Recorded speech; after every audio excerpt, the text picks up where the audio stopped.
When you're ready to engage your lesson, you want to make sure that you have a couple things. First of all, you want to make sure that you've detected your receiver and your receiver's working. You want to double check that you have the lesson here in your database, as well as you have your classes in here with your students. So I have all of those things ready and I'm ready to engage my lesson. I can click on the name of the lesson and I'm going to choose to engage.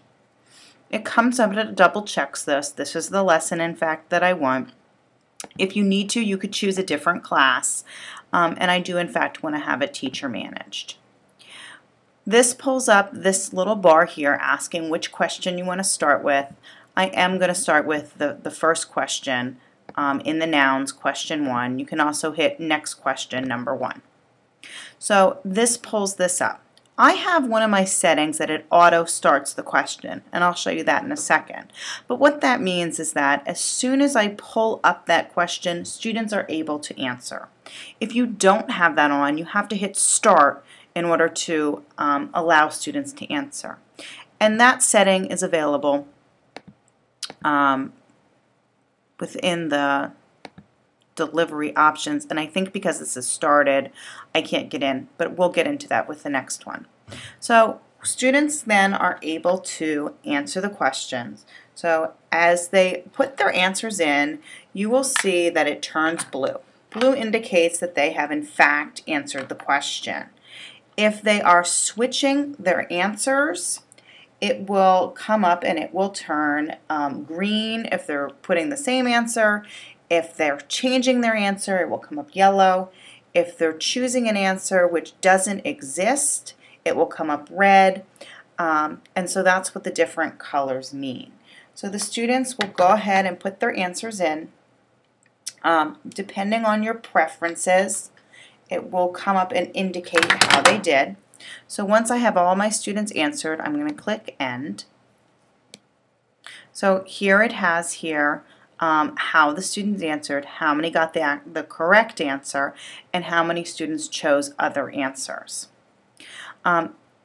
If I go into this options now, which is either down here or under setting delivery options, these are those options that you can set. So auto starting the question makes them available to answer right away.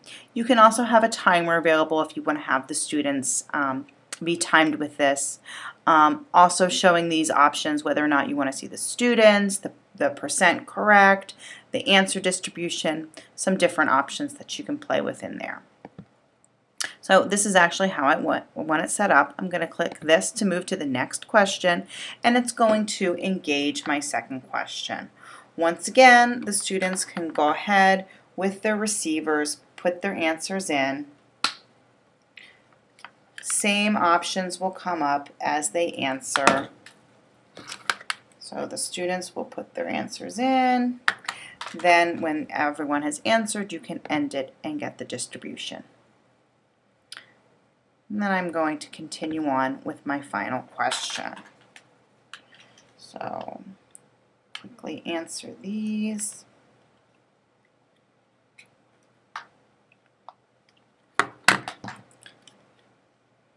One more.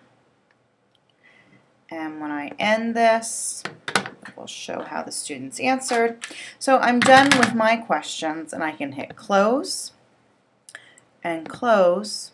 It's telling me it's going to end this session, which I want it to do.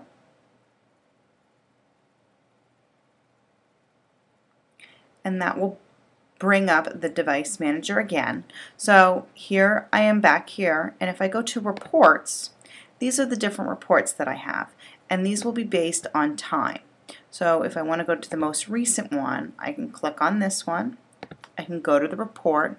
There's lots of different reports in here, but the one with just the straight percentage is the instructor summary.